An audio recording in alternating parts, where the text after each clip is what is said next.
I will be telling this with a sigh. Somewhere ages and ages hence, two roads diverged in a wood, and I took the one less traveled by, and that has made all of the difference.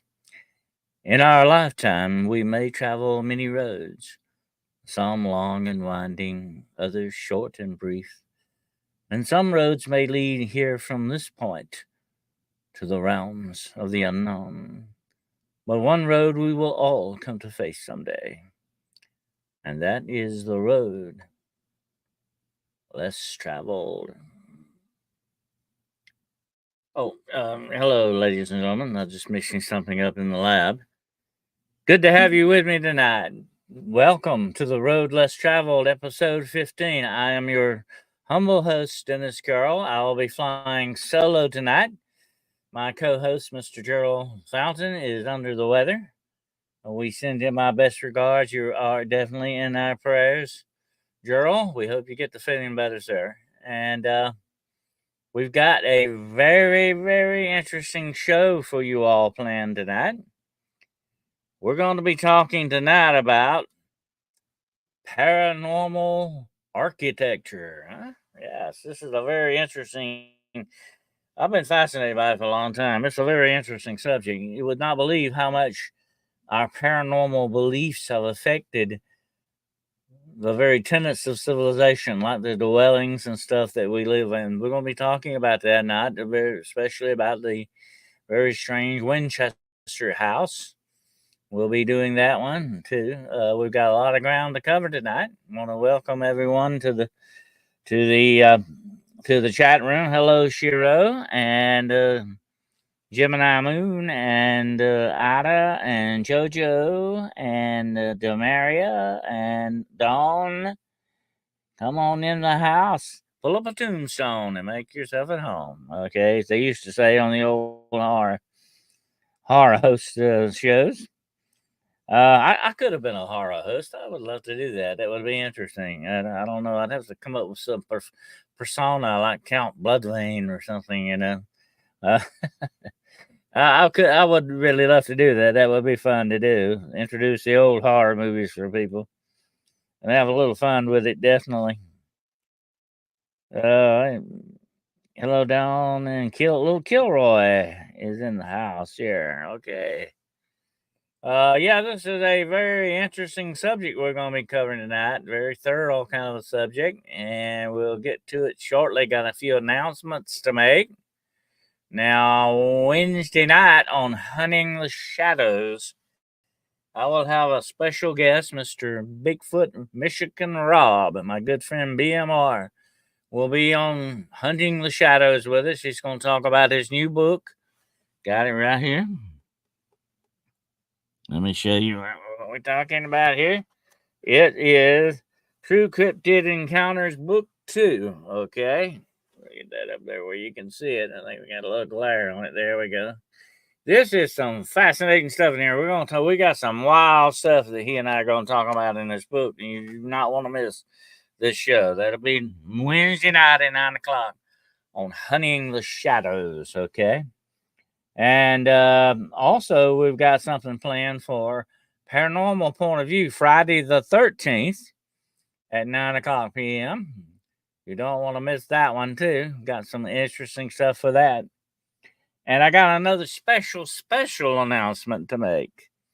I have decided to make the Midnight Road Excursions into the Unknown a mini podcast.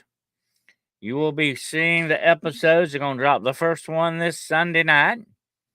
And every Sunday night thereafter at 9 o'clock p.m. Eastern Standard Time. They will be 30 minutes, no longer than 30 minutes. Okay. They're short podcasts, but they're going to be talking about some very interesting cases that I've had and some other stories that I will be talking about. You do not want to miss the premiere Sunday night, 9 o'clock p.m. Eastern Standard Time for the Midnight Road excursions into the unknown. And if you do miss it, it will be available for you to watch later. So don't worry about it if you can't make it to watch it. It will be available later, okay? But that's 9 o'clock p.m. Eastern Standard Time, 8 o'clock Central Time for the Midnight Road Excursions into the Unknown. This has been in the make for a long time, and I hope it's going to be worth the wait. Okay, you're going to like it, and like I say, it's only going to be about 30 minutes. Okay, we're just going to be telling one story during it, and that's going to be it. There may be some interaction. You can come on and if you want to make some comments or whatever, that's fine. But it's going to be like a mini podcast. Okay. So you want to check it out Sunday night. Don't forget it and put that on your calendar. I will repeat this announcement later on in the show tonight. Okay. All right. Let's get to the road less traveled here. Episode 15, Paranormal Architecture. And like I mentioned earlier, one of the strangest of all these places that was ever built, actually, is the Winchester House. I don't know if any of you have ever got a chance to go there and see it. Well, I'm going to take you on a little tour of it tonight. Yeah, Count Buzzvane. Yeah. You know. Yeah, I would have to be probably like Uncle Count Buzzvane or something like that. But anyway, there you go. I want to tell you something right quick. Just a little thing I'll tell you about. When I was a kid, my parents knew what I liked. Okay, when I was a kid for Christmas one year, and I think I was about 8 years old, I got a very interesting phonograph album. That was back in the old days when you had the 33s and all that, the vinyl records. And I got a gift of Walt Disney's Chilling, Thrilling Sounds from the Haunted House. Of course, that was right up my alley. I wore that record out. As a matter of fact, I still have that record, okay? And I wore it out. And my favorite part, here's what I listened to now when I was 8 years old, okay? And this is how it would start. Um, High on a hilltop near your home, there stands a dilapidated old mansion. Some say the place is haunted, but you don't believe in such myths. One dark and stormy night, a light appears in the topmost window of the old mansion. You decide to investigate, and you never return. That was a good one, definitely. And it had some great sound effects, and some of the sound effects told little stories. If you've never heard it, you ought to try to find you a copy of it, and I think it may be available on YouTube. So check it out. But that's Walt Disney's thrilling, chilling sounds of the haunted house. My parents knew what I liked. And anyway, get moving right along here. You might remember this guy, Jack Nicholson. Oh yeah, from The Shining. Now, all that took place in a real hotel, by the way. Okay, the Stanley Hotel. You might want to think about that if you decide you want to go out there and spend the night in the Stanley Motel there. Okay, one of the most famous motels of all, of course, is the one from Psycho, the one that Norman Bates lived in with his mom. Yeah, that was a spooky looking old house too. Absolutely. But you got places like the Winchester House. Let me get some of these up for you here. Let's see how many of these I got. And here's the weird thing about the Winchester House. Take a look at that. That's one of the rooms in the Winchester House. I think that's sort of outside sunroom like. If you'll notice the top there, it's got a lot of slats in it to let the sun and all that shine through it. This is a fascinating house. I've always wanted to go there. I never have been there. I've always wanted to go there and kick around in that house a little bit. Definitely very interesting. And I'll tell you the story behind it if you're not familiar with it. That's one of the staircases. The widow of the man who was the inventor of the Winchester gun, the Winchester rifle, she was big and deep into medium spiritualism. and she would have seances, play with the Ouija boards and all that. And she felt she was contacted by the spirits, and they would give her redemption, so to speak, for being rich off of all this blood money. That's the way she looked at it, was blood money that they got from selling these guns. She felt that if she was told that as long as she kept someone busy building on this house, as long as it was never finished, she could have peace. So she had people work night and day continuously on this house. And they would build weird parts of it, like the stairs that go up to nowhere. Take a look at that. Stairs that go up to nowhere. And here's another view of it. Another staircase that just ends in a blank wall. They only just kept building and building and building on this house. No matter whether it made architectural sense or not, they kept building. And there's the staircase that goes to nowhere. And this ends at the roof. And you've got some off kilter type there, and that's the ones going up to the roof. It doesn't go anywhere. Beautiful stuff. They did some fantastic work in there. And there's a door that opens to nothing, a blank wall, And you have to be careful when you go through some of the doors of the Winchester house, because there's the Winchester, some of the Winchesters outside shot of the Winchester house. You could just open the door and step off into nothing and fall 2 or 3 stories down. There, some doors ended in nothing. So it's a bizarre house when you look at it, but they call it the house that was built by spirits. Okay, well, they actually didn't build it, but it was built because of spirits. But that's the way that goes. Now, you've got some weird architecture and stuff going on. Now, there's the ruins of an old abbey, and you see some monks going towards the ruins of this old abbey. You've got a lot of paranormal stuff associated with this, okay? And that's the fascinating aspect. So we're going to get a little bit deeper into some more of this stuff. But it is fascinating. Now, in the South, we have a tradition of painting the porches blue. They call it haint blue. Now, of course, the word in the South, haint means haunt or ghost. They believe that this ghost blue, and they paint porches like that. I'm trying to find a picture of one of them painted. Hold on a second. Yeah, here we go. This is they're painted blue. The porches are painted blue. They think that this supposedly keeps spirits away. This blue, this color blue.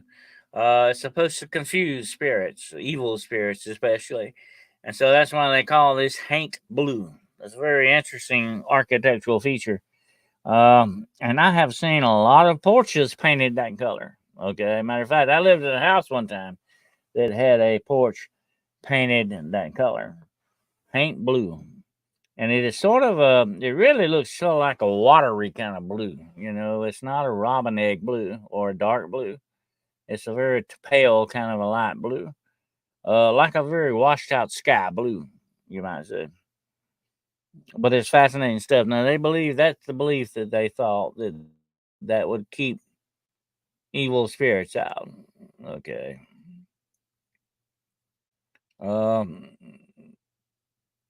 Take a look at the window in this room. That is called a witch's window. Okay. And they put them in sideways like that because it's supposed to confuse evil spirits and witches and keep them out of your house. Because they go look at the windows, wait a minute, am I drunk or what? I mean, you look at this window all screwed up. So they would be confused by that, supposedly. Now here's another shot I got of some witch windows. Let me find it right quick.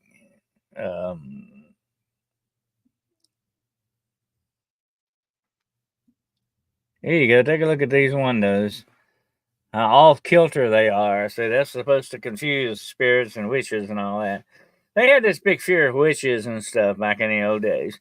And I think they were probably rightly so in some aspects, since we know a lot about witchcraft and some of the dark witchcraft that went on. I guess they had a reason to be afraid of some of this stuff. Absolutely. Um, Usually because of stuff like, let me pull one up for you here. They would use, of course, witch jars. That's a witch jar you're looking at. And one of them, and what you're seeing, it's the same jar, the brown jar on the right, but what you're seeing is an x-ray of what's in it. If you'll take a close look at what's on the inside of that, you will see pins and nails and some other stuff, hair and all that. They would put even to take pages of the Bible and put in there. The 92nd, the 92nd, 91st Psalm. The Psalm 91st Psalm. They would take the page of it of the Bible and put it in there. It's supposed to be a very protective thing, and they would bury the witch jars on their property to keep the witches out and keep your good luck in, kind of a thing. But that's fascinating stuff there, absolutely. Here's another thing. I know you may be familiar with this. If not, this is another thing that wards off evil spirits. That's a bottle tree. And they believe that a bottle tree would attract the evil spirits and confuse them, and they would get trapped in the bottles and trapped until daylight come up, and then that daylight would get rid of the spirits. So it's a spirit trap, okay? The bottle tree. Very much like the mirrors you've heard me talk about. You know, the demonic doesn't like mirrors around. If you want to keep evil spirits supposedly away from your house, you can put a small mirror, reflective side out, in each window of your house. That will keep evil spirits supposedly out of your house. I don't know if you've ever heard that or not, but they say it works against evil spirits because they distinctly hate mirrors. And they don't like shiny stuff like bottles. It will attract them and trap them, supposedly. That's a bottle tree. You'll see a lot of those in some people's yards. They're there for a reason. Absolutely. Let's see what else we got here. Now, these are a very strange item here. This is a witch stare. These are stairs, witch stairs, but they call them that, but they're not really made for witches, okay? or to confuse. This is the legend of these is that it's supposed to confuse witches like the windows and keep them away. That's not what they really are. They're staggered steps, and they're made that way for a reason. If you have a staircase that doesn't have a lot of room, that can't be the size of a traditional staircase, you can put this in. It takes up less room. But I would probably break my neck on this. I would probably get killed. I have seen those. I actually went up a set of those witch stairs one time in a very old colonial house, and it was not an easy climb, my friends. You can get used to it, they say. I don't think I ever would get used to it. I'd rather have traditional stairs, thank you. But those are witch. They call them witches stairs. They got absolutely nothing to do with witches. Okay, I don't know how they got that name, but they're not there to confuse or confound witches. Now, let me see now. Gerald picked a lot of these. I got to figure out some. I think this is the maze at the Winchester house. Take a look at that. That's her garden. Okay. What a garden. Look at that. It's got a big fountain out there. And they got a maze. Every big castle or state used to have mazes. It was just a thing that they did. It was something that they figured they had to have, especially if you were filthy, filthy rich. And you could have what you wanted to. Absolutely. Let's see what this is here. Oh, that's something else here. Okay, let's see what this one is here. That one, I've already showed you that one. Okay, I think that might be all the photos I got. Now I got some photos. Take a look at this. Okay, this is these are some other windows. Look at the round thing now. The round houses supposedly or to confound spirits as well. Without corners, a house without corners. Spirits were supposed to be confounded by those as well. This is, of course, what you will find in houses. That's a witch's ladder. I talked about that the other night on my program. That's another shot of a witch's ladder, by the way. You do not want to find that in your house, okay? Absolutely. Now, this is the corner ruins. I'm going to tell you about these. That's not a gargoyle, okay? That's not a gargoyle per se. That's a punky. They call them punkies. And what they really are just sort of whimsical little statues that they used to put on corners and walls. They're not actually gargoyles because most of they're not gutter spouts. Real gargoyles were gutter spouts. Okay, they directed water off the cathedrals and stuff like that. These are they call them punkies. And punkies are sort of like little imps, statues of little imps, like little mini gargoyles, I guess you could call it that way. But they don't usually have wings. Some of them do, but most of the time they're just in what they own corners and on gateways and stuff like that. They're little small statues. Punkies are very interesting. Here's another one. Let me show you. I got another picture of one. Now that is more like that's a punky right there on the side and a gargoyle up above it. Okay, that's a gargoyle up above it and a punky on the side there. That punky's is a pretty good sized punky there, but he's not a water spout. The gargoyle above him is a water spout. Okay, that's what makes a big difference in them. But you will see these on old ruins, sometimes on castles and stuff like that. They're just decorative architectural features, but they do represent a paranormal aspect of things. Absolutely. I want to say one more thing about that. Okay, if you were to come to a house with windows like that, you would probably think you were drunk. Okay, no wonder that would confuse you. Take a look at that. That would confuse me just looking out those windows. Okay. That's the freaky thing about it. But anyway, that's a little bit of the paranormal architecture thing there, folks. Absolutely. And let me go to the comment section here and see what you're up to over there.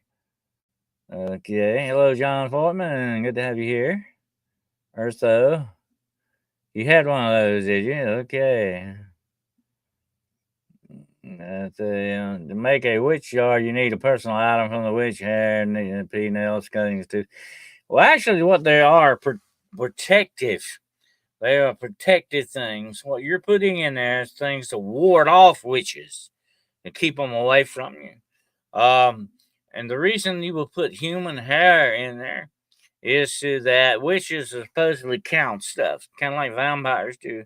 They're obsessive creatures, and they would have to count the hairs that you would put in the jar and all that. And of course, you had pins and needles, you had nails. That's iron, okay? That keeps witches away. And you would put blessed objects like maybe a cross, or you would also put, like I said, the page of a Bible or anything like that, religious thing like that. All of that is a protective thing to ward off witches and keep them away from you. And it was not a good idea to dig up or take somebody's witch jar because that took their protection away from them. Now, let me say this. Most of the old buildings, especially overseas, that were built in castles, they always had a sacrifice place in the north corner of those buildings. They would either be a dog they would kill or a cat they would kill or something like that. There would sort of be a blood sacrifice attached to that house or that castle to sanctify it with blood. Okay, sort of like to appease the spirits and all that. You have some freaky beliefs in houses like that. And a lot of these houses have witch marks in them. Now, witch marks were marks that they put on very much like the things that they do in the Amish country and Pennsylvania Dutch do with their spirit traps and wards and stuff that they put on their barns and all that stuff. All of these things were to keep evil witches and evil spirits away from your property. Dennis, can you touch an Amish hex sign? Oh yeah, there's nothing wrong with touching it. You got to paint one, you know. Definitely, you can touch them. There's nothing really wrong with that, but they're supposed to keep away. This is to keep away the evil and all, you know. Hey, Crystal, good to have you here. To make a witch's star, see, like, okay. You got to put some of yourself in that, and it's like a representation of you in that jar, warding off the evil. Okay. Um, that's the way that it works. It's kind of like a voodoo doll in reverse. But they had a lot of those houses you find overseas in certain places in Britain and all that. They will have witch marks in them for a reason, just to ward off evil and keep witches away and all that. Hey, Brown Dwarf, good to have you here, brother. It's fascinating stuff when you look into this. A little under the weather, been running the slide figure. Could you do one prayer? Okay, Crystal. We will definitely put you on the prayer list with Gerald. Gerald's under the weather tonight. I'm hosting by myself. I'm doing solo tonight. So we'll put you on the prayer list. Absolutely.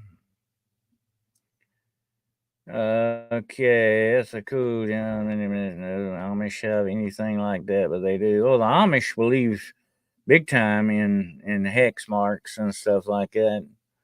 They have it on just about every barn you will see will have that. We have a couple of bottle trees in yards here in the historic district. I don't know if you know that's what the for now. I believe the bottles have to, yeah, the bottles have to be blue. I talked about this a few minutes ago. I got a picture of one I put up. The bottle trees have to be blue bottles. They're supposed to attract the spirits and trap them in the bottles and hold them until daylight gets rid of them. That's what bottle trees are for. So you have a lot of belief systems in these things. Absolutely. You got some wild stuff. It's not always the house and land that's haunted. Sometimes it's the people. Oh, of course, people can have attachments. Big time. Oh yeah. Um, Attachments can follow you wherever you go, and that's one thing you don't want to do is pick up attachments. Absolutely not. That's bad stuff. I've run into those on several occasions. I've had a lot of people come to me with attachments, and they are sometimes incredibly hard to get rid of. Do these things actually work? Well, this is superstition you're getting into, okay? You're getting in deep into superstition. I believe it works if you believe in it. That's the power of belief. You know what I'm saying? It may work a little bit if you believe in it. And the power of belief is a very powerful thing. Um, and they believed in it, a lot of it, big time. But like I said, they would sacrifice something on the north corner of these buildings. There would be a blood sacrifice. It was almost as if they were paying the land or paying off a debt to the land. That's where you get the church grounds at. Now, the church ground is a ghost dog that guards the churchyard, and they would actually sacrifice a dog when they built the church, bury it at the north corner, and that dog was supposed to guard that graveyard from then on. It would guard the churchyard. And church grounds are very well known things, supposedly in the paranormal. Research them and check it out. Fascinating stuff. They call them church grounds, but they are the hounds of God, so to speak. The real hounds of God are supposed to be a secret sect of werewolves that work for the church. I have to tell you about that one night. That's a fascinating subject, too, the hounds of God.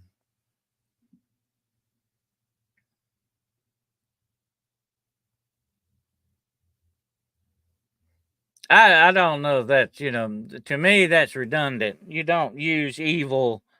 God does not use evil to do things, okay? He would not use evil creatures. I mean, werewolves are not good guys, okay?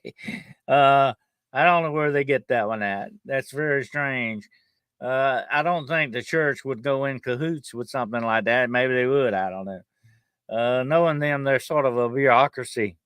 Maybe they would hire some werewolves. I don't know. But I don't think God would be pleased with that too much because that is trying to do good with something evil, and that never works out right. That never does work.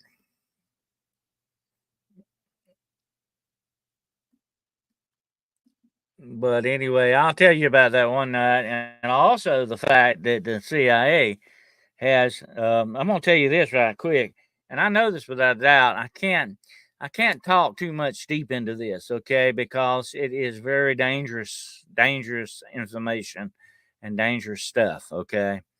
But the CIA and certain other intelligence agencies actually have employed dark witches, wizards, whatever name you want to give them. They have employed werewolves and vampires. They have employed some very bad actors in some of this. I think I know without doubt they are using dogmen and they are also using Sasquatch and these things. That's just the way they do. They weaponize everything. Don't think that they haven't weaponized the occult. They have, big time, to the point where it is scary to think about. I'm gonna tell you this, and I never told a whole lot of people this. They tried to recruit me. The CIA actually wanted to recruit me. They wanted me to work for them because I know a lot about demonology and the occult and supernatural and all that. They wanted me to come to work for them. See, that's who they're looking for. That's who they're employing. This is wild stuff. And it's very dangerous because a lot of people have died for this secret, and a lot of people have actually paid the price of their lives for this. John Forbes sounds the gods were the Dominicans. That's one of them, yeah. But these were actual, real, supposedly a sect of werewolves. You know, why did I refuse the job? I don't. I'm not a spook. Okay, I just I can't see working for that because I think they're working for all the wrong reasons. They're doing stuff for all the wrong reasons. They think they're doing the right thing, but I think they're doing stuff for all the wrong reasons. Um, that's just, from what I know, it's not good stuff. When you employ psychics and remote viewers and do stuff like that, they're not doing it usually for good purposes. I think a lot of these things are used in assassinations and used for some very, very dirty, dark deeds. Okay, without a doubt, that's the way they work. Look at the CIA. The manual tells you how to kill someone and make it look like a suicide. I mean, that's just the way these guys work. They have no rules. They have no morals. There's nothing spiritual about them in that respect. And I know without a doubt they are weaponizing things of the supernatural and the occult. Oh yeah, big time. And they've been using remote viewers for a long time, and psychics, people who have telepathy, people who are different types of psychics, who have different gifts. That's the ones they go after. They want to get these people on their side to work for them. But if it was for the good common cause, it would be a different story. But they don't. These guys don't work that way.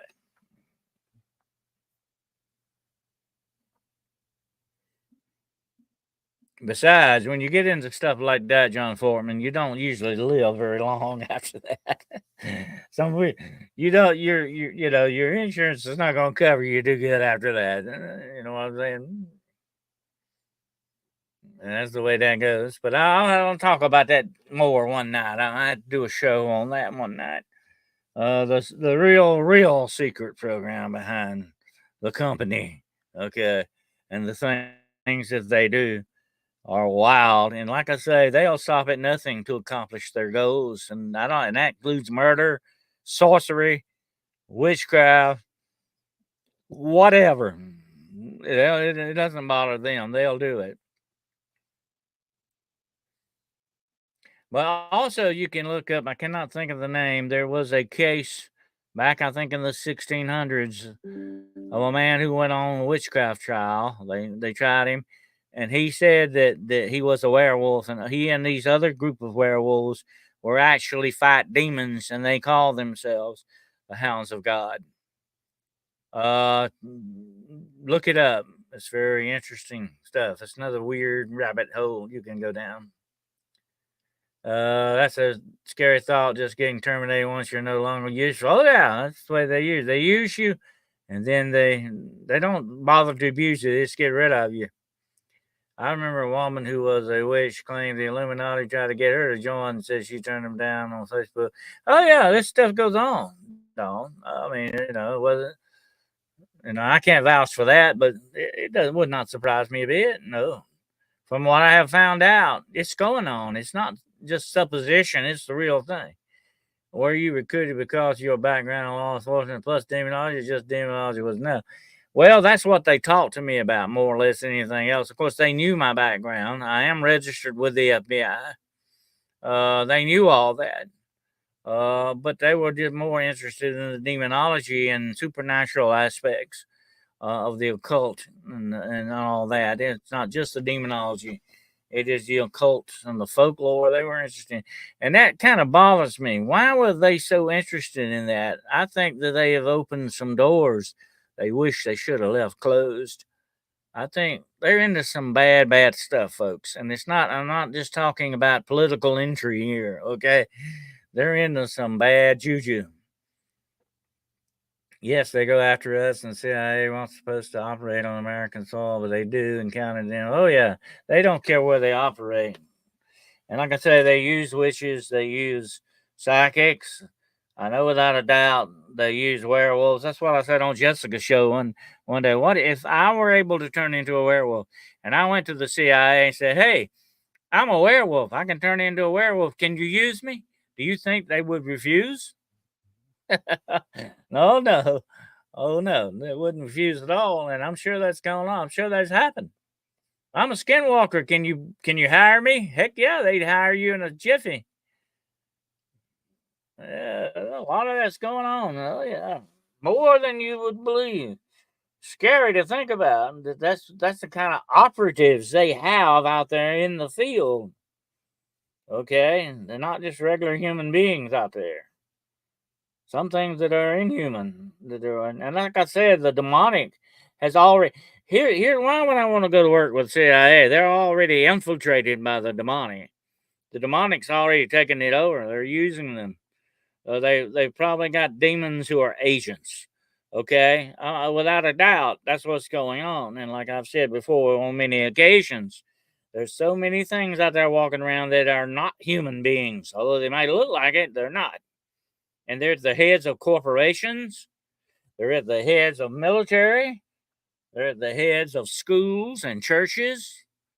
They're at the heads of Hollywood studios and media. They're the heads of people you vote for on November 5th. Some of them's not real people, folks. Hate to tell you, hate to break news to you. Be careful who you vote for. You may be voting for real, live, honest to God demons. And some of them are so possessed they might as well be demons. Yes, look, you'd have to prove yourself. Yeah. Oh, yeah. You would have to prove yourself in bad ways. You would be a different person. That's how you are than you are now. Oh, yeah. Oh, yeah. They take your soul, they take your humanity away from you. They use you. You're a tool. A tool has no soul. Don't ever forget that. Okay.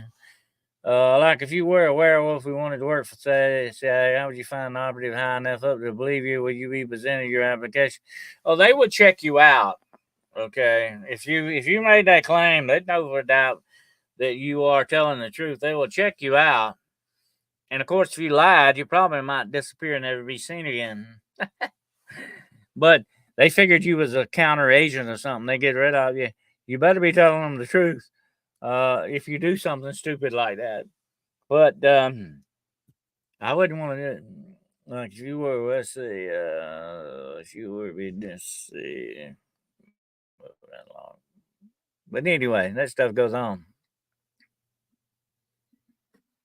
It does. Wow. So,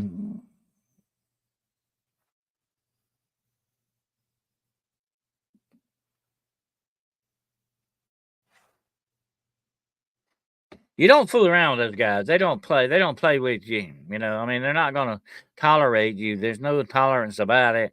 If they can't use you, they throw you out. That's it with the trash. They don't play around. You don't want to burn notice with those guys. Remember what a burn notice is?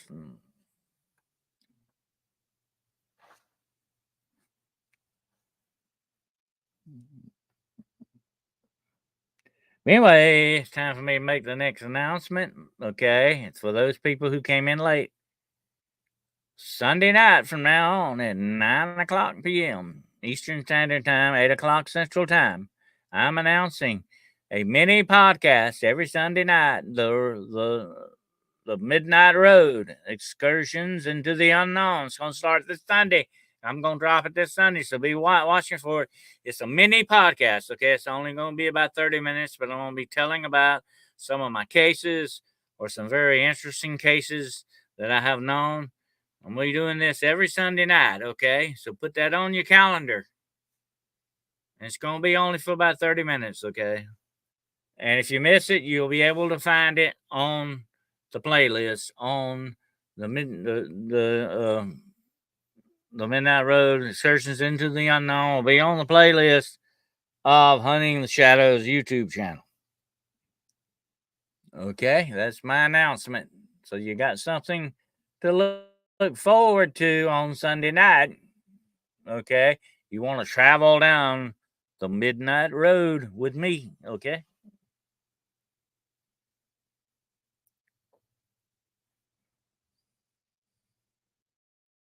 Hey, Kyle Smith. My eyes are hurting. Hurts trying to read. President loves.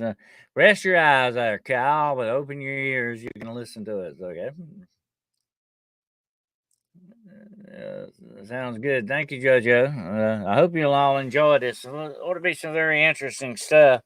I'm going to start out with the white thing. That's a very weird story. Okay. All of these are true stories, things that have happened. Okay. And some of these are going to be in the book. I'm going to have to write a book about my experiences, nothing but my experiences in the supernatural. And it may be more than one book, okay, by the time I get done with it. Anyway, some of these are going to be featured in that, so you get a first heads up on that. And I've got some special stuff coming down the line for the members, so hang in there. You're going to get some special videos coming out very soon. Awesome on new show. Can't wait. Oh yeah, it's gonna be interesting. I got some really interesting stuff lined up for the Midnight Road Excursions into the Unknown.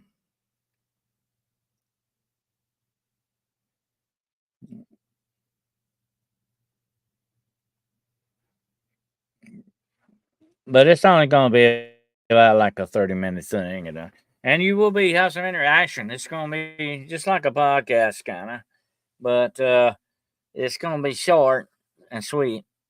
So it's not going to be a whole lot of interaction, but you'll be able to ask a question maybe or something like that. That's nothing like that. You can still put some input on it, okay?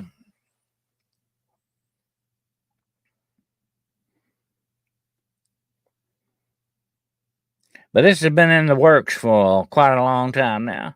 The Midnight Road.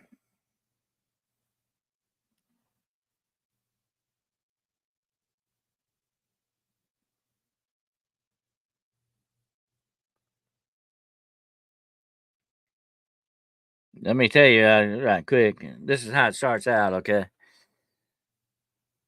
At the let's see, here we go. Hold on. At the 12th hour's chime comes a strangeness to embrace, for midnight is not only a time. Dark midnight is also a place. That's the way it said, the Midnight Road. Yep. Now, these are some of the titles of the story list of what's going to be on there. Okay. The White Thing is number one. Number two, The Lonely Grave of Maud Broderick. Number three, The Haunted Crossroads. Number four, A Little Boy in the Churchyard. Number five, The Ghost of Galloping Ghost Road. Number six, Case of the Witch's Remains. Number seven, Night of the Werewolf. Number eight, the night visitor. Number 9, a vampire encounter. Number 10, the Santa incident. Number 11, John 3:16. Okay, that's a strange name, isn't it, for that? Number 12, the Tombstone, and number 13, Isle of the Dead. So those are the ones lined up for the Midnight Road.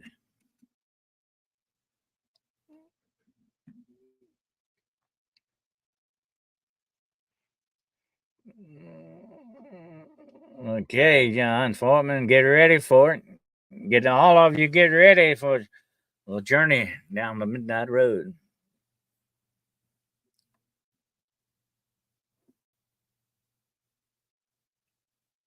Yeah, the paranormal architecture is fascinating stuff, and the more you look into it, the more interesting things you will find out about it.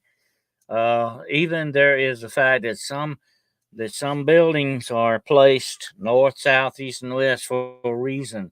That's supposed to be the magnetic resonance of the earth energy that runs through a lot of these old buildings and cathedrals and stuff like that. So it's fascinating when you go down this rabbit hole with paranormal architecture. Um, it's got a lot of different rabbit holes connected to it. Absolutely.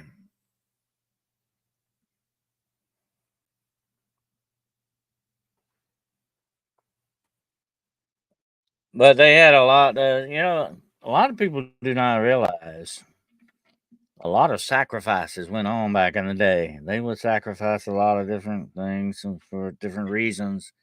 Usually it was animal sacrifices, but sometimes you never know. There might have been some human sacrifices in there. And Feng Shui really gets into this how and why spiritual architecture. Yeah, now you've got the pagodas, the roofs of the pagodas and stuff like that in the east, and especially in places like Japan and all that. They are made supposedly to keep spirits from getting from lighting on the roof of the house. They're made to sort of cast back the dark energies. Just the roofs are made for that. It's fascinating the beliefs that went into these things. And this is worldwide. It's not just in certain places. This happened in a lot of areas like that. Of course, a lot of it was made for practicality. The roofs are made to have water run off of them and all that, of course, or snow to come off of them. They were made for that purpose, but they had sometimes they had ulterior motives for the things that they did and the architecture that they used. Kind of like Stonehenge. Stonehenge was not made not just for looks; it was a practical thing. It was made for a purpose. I think the pyramids were too. A lot of that, when you go back through time and look at a lot of these different things, and it's amazing what they could do. I have seen ancient walls fit together so well you could not put a piece of paper in the cracks. I mean, how can you do that with primitive tools? It's amazing. It still is amazing the things that ancient peoples were able to do. But I think they had some secrets too, secrets that they may have taken to the grave with them. That they were able to utilize a lot of different things to build these places. But it is fascinating to look at and wonder about. Um, it's a deep, dark rabbit hole, definitely.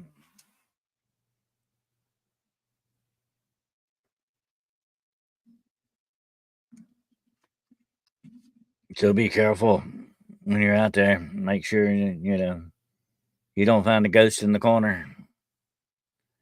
Cause in the dark corners of the candlelit rooms, that's where the ghosts lived.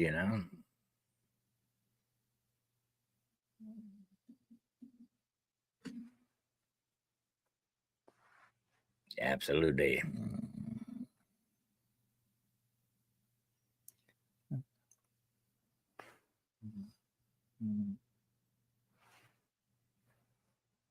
Yeah, the midnight road is sort of much my way of kind of putting a sheet on, jumping down, saying boo.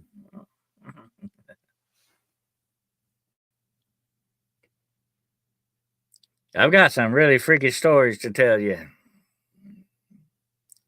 And of course, don't forget now, I'm also dropping episodes of Scary Stories by Candlelight. We had a good one the other night. The Monkey's Paw, one of my favorites. It's available if you want to watch it. Also, I also dropped last night a tutorial on how to make your own holy water. You can go watch it. It's about 8 minutes, I think, something like that.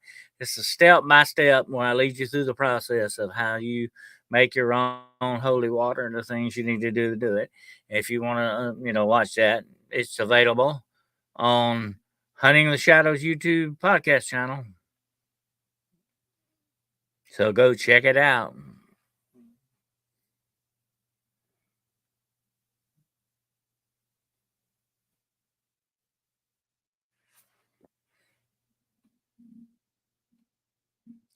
Oh, you saw the tutorial. Okay, good. I'm glad you did. And I hope it, answers some questions for some people, what to do. Because you don't have to wear the church and beg for holy water. You can make your own. I like to be self-dependent, don't you? Easy link to share with that tutorial as well. Yep. Yep. It's and like I say, my playlist's got a lot of good stuff on it. I've even got movies on that playlist for you to watch. Okay. And by the way, I hope everybody listening, got a chance to watch those two movies. I highly recommend. They Don't Cast Shadows and The Remaining.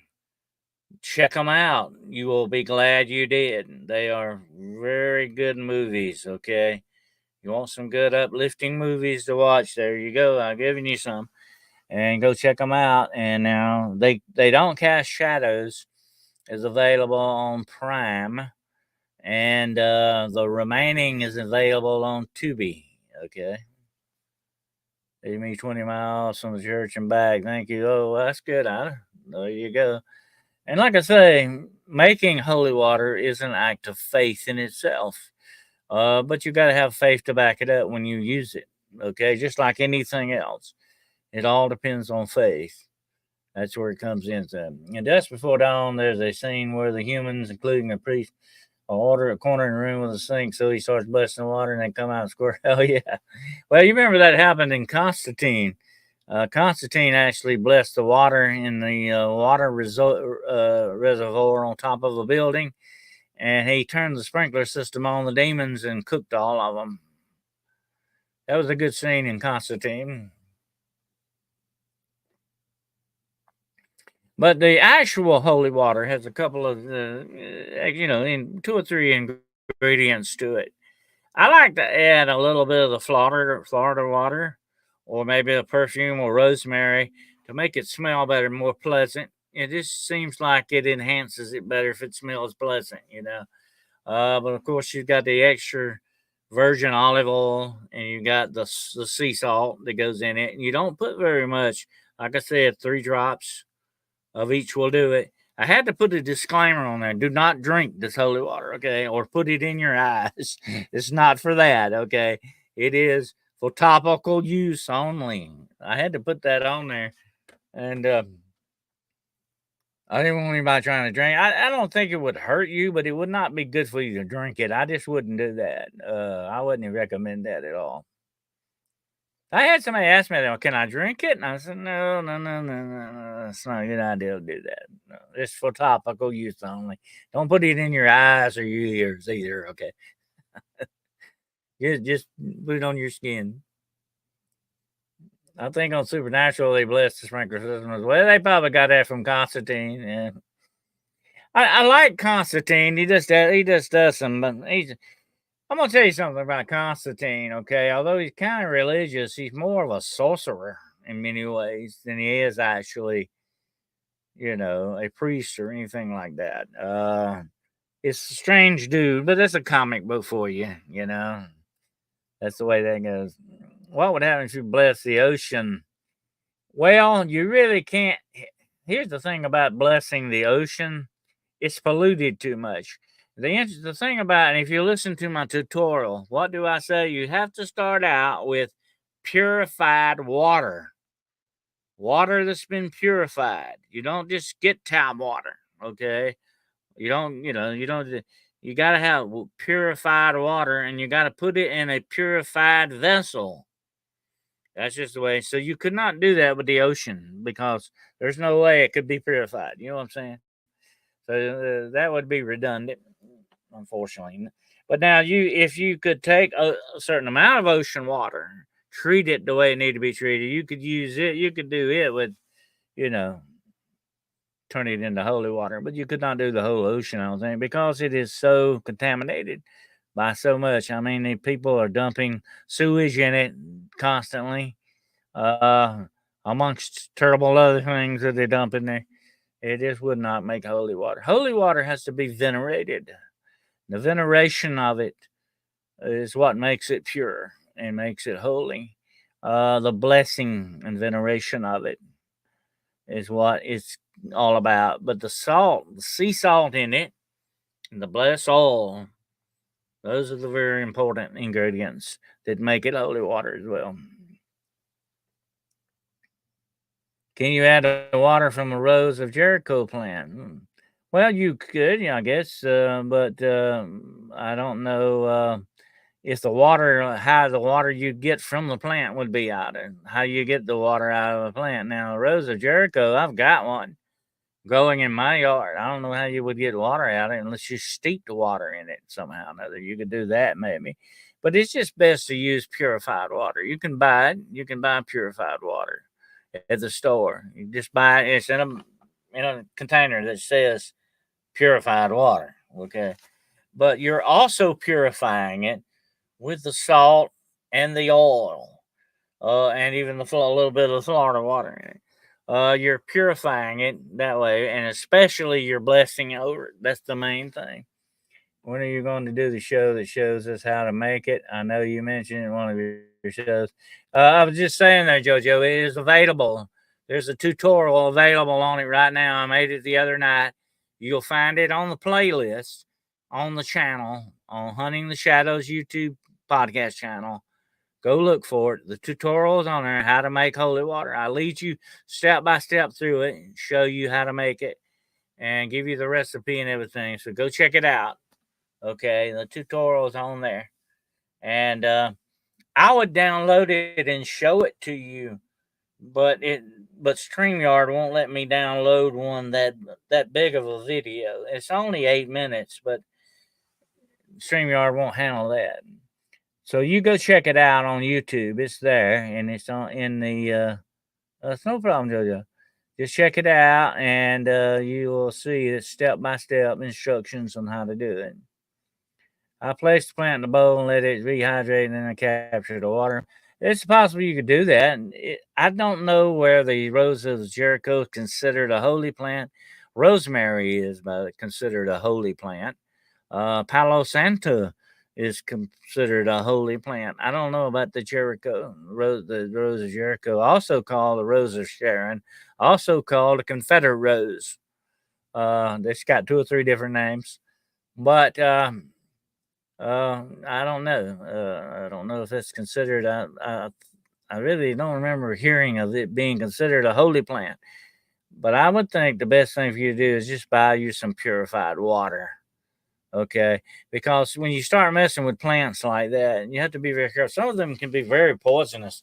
Angel trumpet plants will kill you. Okay, be very careful when you're messing with certain plants because they can be poisonous. Some of them can be, relatives to the deadly nightshade or belladonna and things like that. So be very careful with that. You don't want to poison yourself. Okay, JoJo, check it out.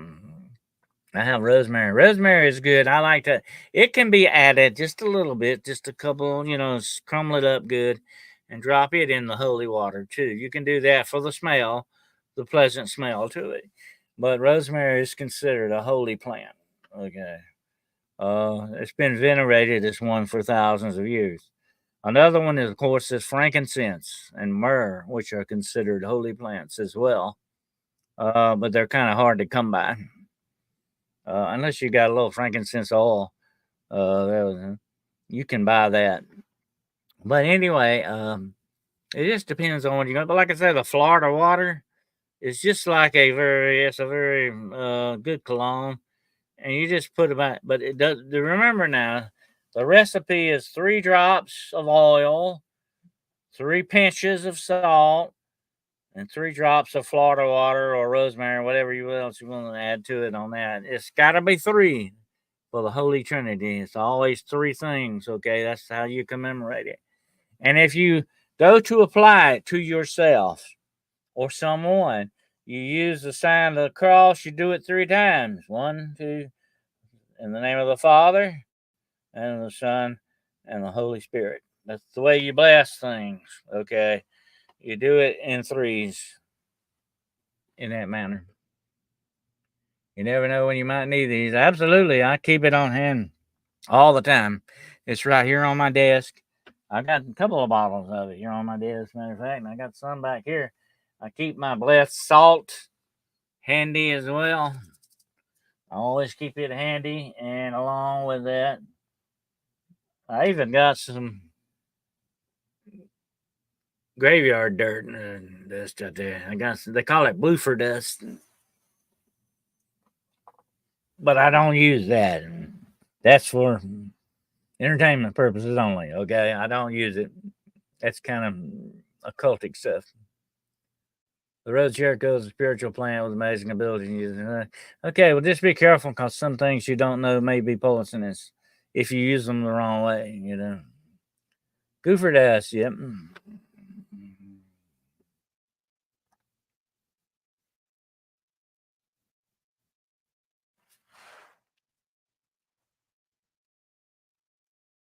I've been mixing up a couple of things in the lab here. I'm gonna have to put some more in then.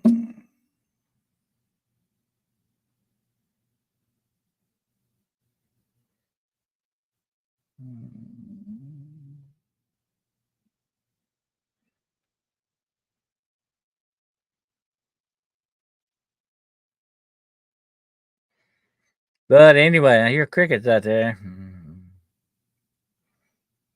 Got any more questions tonight on paranormal architecture or anything else you might want to ask? Now's the time to do it. You need to leave an offering at the grave from which you take the stuff. The soul, usually silver coin. Oh yeah, you have to do that. Yeah, and you got to be careful what soul you get. You get off the soul of an evil person who's buried there, or a good person. It can go either way. Soldiers or criminals are chosen. Yeah. Mm-hmm.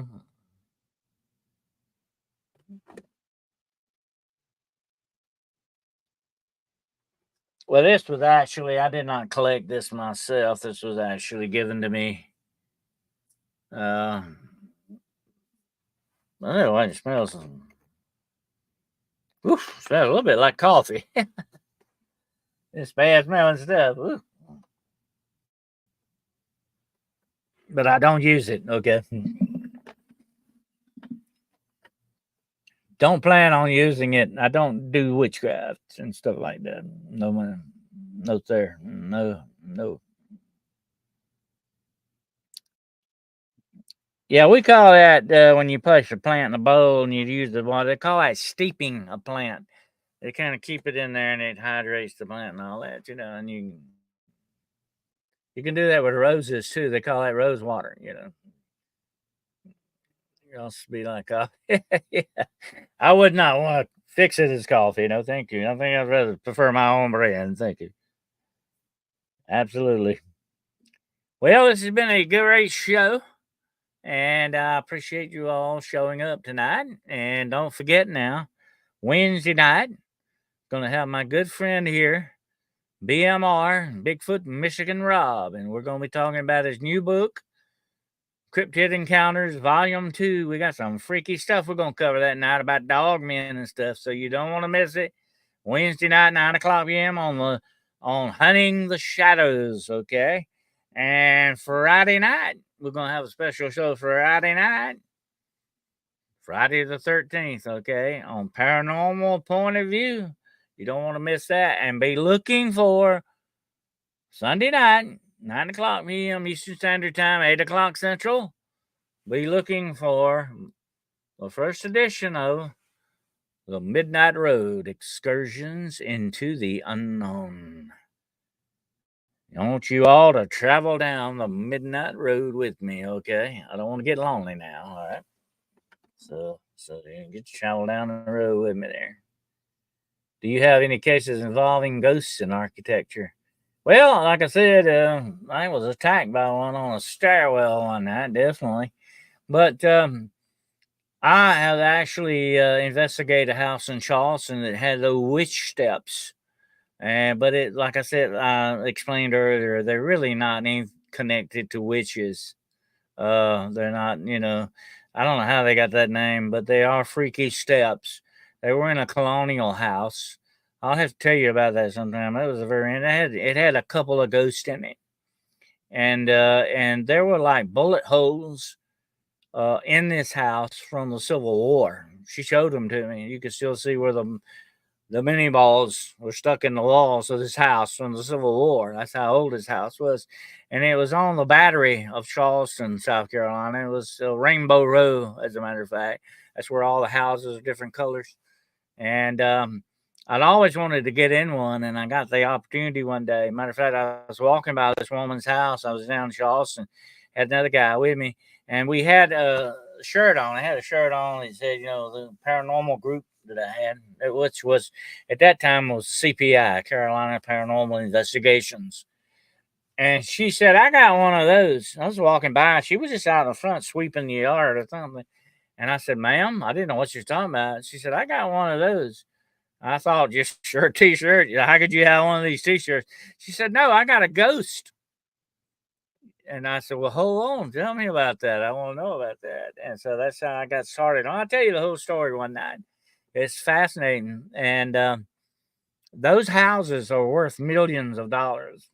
Oh, big time. Very historical. Your house, my house has got some bullet holes from just a few years ago. Okay, and it not from the Civil War though. But anyway, that was interesting, very interesting. And matter of fact, she even showed me a Confederate Jack. That's a naval flag that flew in the harbor during the Civil War. They had it in their house. It was in a corner sitting over there. I'm thinking, my God, it's like a museum. That house is like a museum. No wonder it had ghosts. I'll tell you all the story about it one day. It was fascinating, very interesting story. Absolutely. But it had those kind of stairs in that colonial house. Those kind of, and they're real freaky because they're offset stairs. And it's like climbing a ladder almost.